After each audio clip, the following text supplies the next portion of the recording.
ಎಲ್ರಿಗೂ ನಮಸ್ಕಾರ. ಹವ್ಯಕ ಪಾಕಶಾಲೆಗೆ ಮತ್ತೊಮ್ಮೆ ನಿಮಗೆ ಆದರದ ಸ್ವಾಗತ. ಮಳೆಗಾಲ ಬಂತು ಅಂದರೆ ಸಾಕು, ಕೆಸುವಿನ ಎಲೆಗಳು ಅಲ್ಲಲ್ಲಿ ಹುಟ್ಕೊಳ್ತವೆ.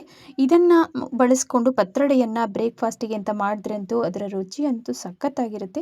ಇದಕ್ಕೆ ಕಾಂಬಿನೇಷನ್ ಆಗಿ ಮಾಡುವಂತಹ ಒಂದು ಚಟ್ನಿ ರೆಸಿಪಿಯನ್ನು ಕೂಡ ಇಲ್ಲಿ ಶೇರ್ ಮಾಡ್ತಾ ಇದ್ದೀನಿ. ಬನ್ನಿ ಹಾಗಾದರೆ ಇವತ್ತಿನ ರೆಸಿಪಿಯನ್ನು ಸ್ಟಾರ್ಟ್ ಮಾಡೋಣ. ಪತ್ರೊಡೆ ಮತ್ತು ಚಟ್ನಿಯನ್ನು ಹೇಗೆ ಮಾಡೋದು ಅಂತ ನೋಡ್ಕೊಂಡು ಬರೋಣ. ಇಲ್ಲಿ ನಾನು ಹಿತ್ತಲಲ್ಲಿ ಬೆಳೆದಿರುವಂತಹ ಪತ್ರೊಡೆಗೆ ಅಂತಲೇ ಇರುವ ಸೊಪ್ಪಿದು, ಇದನ್ನೇ ಆಯ್ಕೆ ಮಾಡ್ಕೊಂಡಿದ್ದೀನಿ.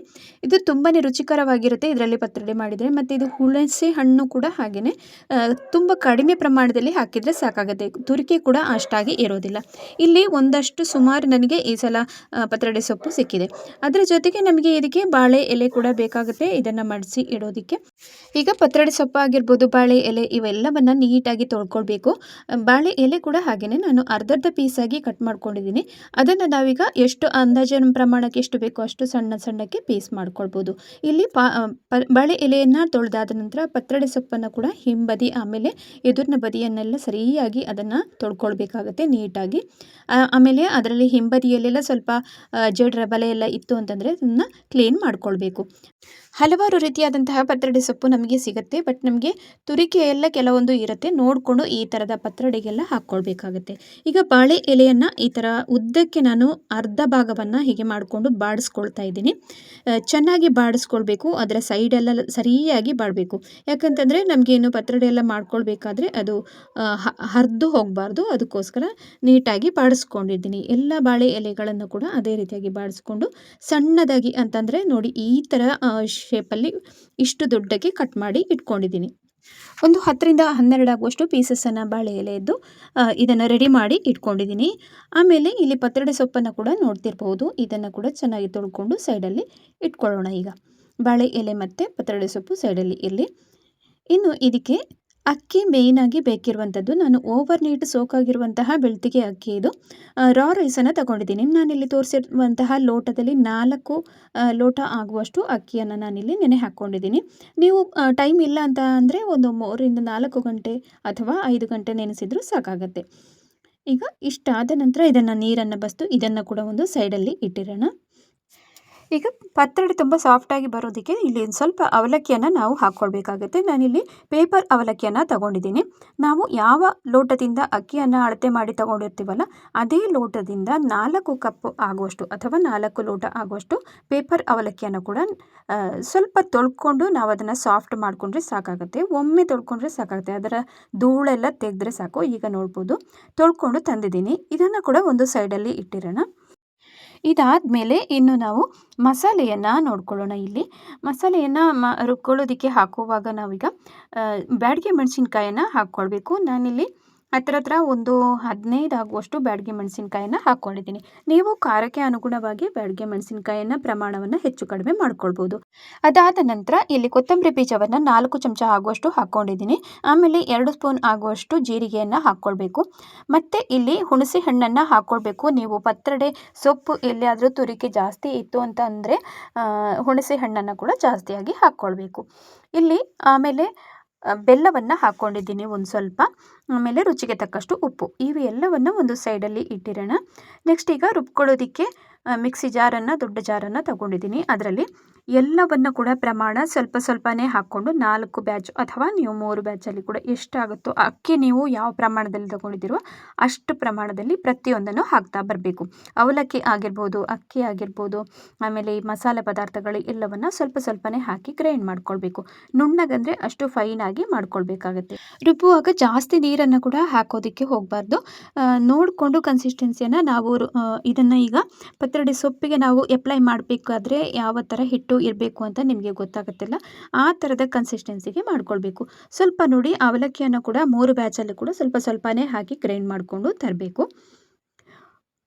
ನೋಡಿ ನೀರನ್ನು ಒಂದು ಸ್ವಲ್ಪ ಹಾಕಿದರೆ ಸಾಕು. ಈಗ ನಾನೊಂದು 1/4 ಲೋಟದಷ್ಟು ಈಗ ನೀರನ್ನು ಹಾಕ್ಕೊಂಡಿದ್ದೀನಿ. ಆಮೇಲೆ ನಿಮಗೆ ಬೇಕು ಅಂತಂದರೆ ಮತ್ತೆ ಒಂದು ಸ್ವಲ್ಪ ಹಾಕ್ಕೊಂಡು ರುಬ್ಕೊಂಡು ನೈಸಾಗಿ ತಂದಿದ್ದೀನಿ ನೋಡಿ. ಇದನ್ನು ಇನ್ನೀಗ ಒಂದು ಪಾತ್ರೆಗೆ ಹಾಕ್ಕೊಳ್ಳೋಣ. ಪ್ರತಿ ಬ್ಯಾಚಲ್ಲಿ ರುಬ್ಬಿಯಾದಂತಹ ಮಿಶ್ರಣವನ್ನು ಕೂಡ ಅದೇ ಪಾತ್ರೆಗೆ ಹಾಕ್ಕೊಂಡು ಇಟ್ಕೊಂಡಿದ್ದೀನಿ. 3 ಬ್ಯಾಚಲ್ಲಿ ಕೂಡ ನಾನು ರುಬ್ಕೊಂಡದನ್ನು ಹಿಟ್ಟನ್ನು ನೋಡ್ಬೋದು ನೀವೀಗ. ಒಂದೊಂದು ಸಲದ್ದು ನೋಡಿ ಅಷ್ಟು ಗಟ್ಟಿಯಾಗಿದೆ. ಆಮೇಲೆ ನಿಮಗೆ ನೀರು ಬೇಕು ಅಂತಂದರೆ ಮತ್ತೆ ಆ್ಯಡ್ ಮಾಡ್ಕೊಳ್ಬೋದು.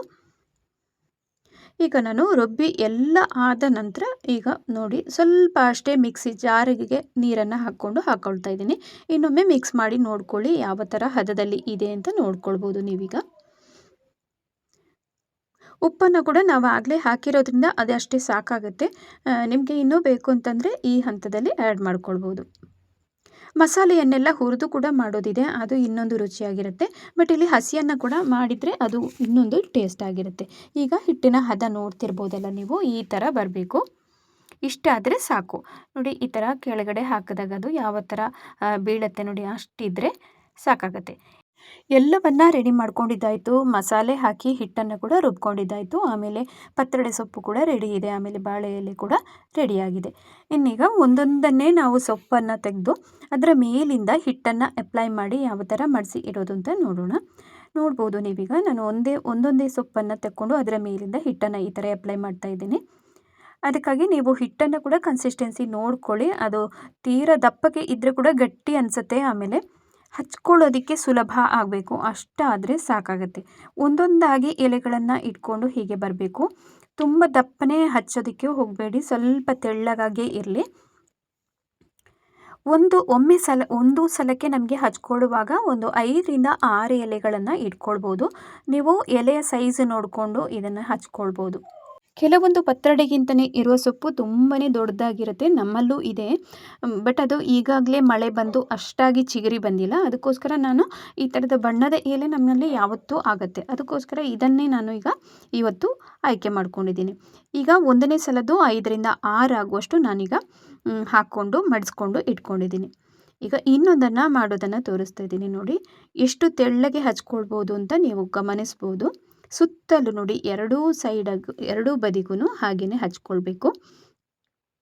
ಆಮೇಲೆ ಎಲೆಗಳು ಹಾಗೆಯೇ ಒಂದು ಸಣ್ಣ ಒಂದು ದೊಡ್ಡ ಈ ಥರ ಇರುತ್ತೆ. ನೋಡಿಕೊಂಡು ನೀವು ಎಲೆಗಳನ್ನು ಕೂಡ ಅಡಿ ಭಾಗದಲ್ಲಿ ಸ್ವಲ್ಪ ದೊಡ್ಡ ಎಲೆಯನ್ನು ಇಟ್ಟರೆ ನಿಮಗೆ ಸುಲಭವಾಗಿ ಇದನ್ನು ಮಡಿಸ್ಕೊಳ್ಳೋದಕ್ಕೆ ಕೂಡ ಸುಲಭ ಆಗುತ್ತೆ. ಆಮೇಲೆ ಸ್ವಲ್ಪ ಸ್ವಲ್ಪ ಸಣ್ಣಕ್ಕಿರುವಂತಹ ಎಲೆಗಳನ್ನು ಇಟ್ಕೊಂಡು ಈ ಥರ ಅಪ್ಲೈ ಮಾಡಿಕೊಂಡು ಬರ್ಬೋದು. ನಾನು ಒಮ್ಮೆಗೆ ಒಂದು 5ರಿಂದ 6 ಆಗುವಷ್ಟು ಎಲೆಗಳನ್ನು ಈ ಥರ ಮೇಲೆ ಇಟ್ಕೊಂಡು ಹಚ್ಕೊಂಡಿದ್ದೀನಿ.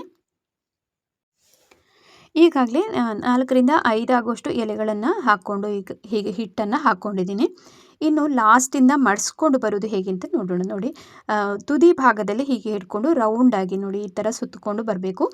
ಹೆಚ್ಚಾಗಿ ಈ ಥರ ಉಜ್ಜಿ ಬಿಟ್ಟು ನಾವು ಮಾಡೋದ್ರಿಂದ ಇದನ್ನು ವೃತ್ತಾಕಾರವಾಗಿ ಈ ಥರ ಮಡಿಸಿದ್ರೇ ತುಂಬಾ ರುಚಿಯಾಗಿರುತ್ತೆ. ಬಟ್ ನಿಮಗೆ ಸ್ಕ್ವೇರ್ ಶೇಪಲ್ಲಿ ಅಥವಾ ಬೇಕು ಅಂತಂದರೆ ಹಾಗೆ ಕೂಡ ಮಾಡ್ಕೊಳ್ಬೋದು. ಇಲ್ಲಿ ಇಡ್ಲಿ ಪಾತ್ರೆಯನ್ನು ಆಗಲೇ ಬಿಸಿಗೆ ಇಟ್ಕೊಂಡಿದ್ದೆ. ಬಿಸಿ ಒಂದು ಹಬೆ ಬಂದ ನಂತರ ಈ ಥರ ನೋಡಿ ಅರೇಂಜ್ ಮಾಡ್ಕೊಳ್ಬೇಕು ಎಲ್ಲವನ್ನು ಕೂಡ. ಇನ್ನು ಮುಚ್ಚಳವನ್ನು ಮುಚ್ಚಿ ನಾವು ಅರ್ಧ ಗಂಟೆ ಇದನ್ನು ಬೇಯಿಸಿದರೆ ಸಾಕು, ಮೀಡಿಯಮ್ ಊರಿನಲ್ಲೇ ಇಟ್ಕೊಂಡು. ಅಕಸ್ಮಾತ್ ನಿಮಗೆ ಅರ್ಧ ಗಂಟೆಯಲ್ಲಿ ಬೆಂದಿಲ್ಲ ಅಂತಂದರೆ ಮತ್ತೆ ನಾವು ಅದನ್ನು ಒಂದು 5ರಿಂದ 10 ನಿಮಿಷ ಬೇಯಿಸ್ಕೊಳ್ಬೋದು. ಈಗ ಪತ್ರೊಡೆ ಎಲ್ಲ ಬೇಯುವಷ್ಟು ಹೊತ್ತಲ್ಲಿ ನಾವಿಲ್ಲಿ ಇದಕ್ಕೆ ಕಾಂಬಿನೇಷನ್ ಆಗಿ ಮಾಡುವಂತಹ ಚಟ್ನಿಯನ್ನು ಮಾಡೋದು ಹೇಗೆ ಅಂತ ನೋಡೋಣ.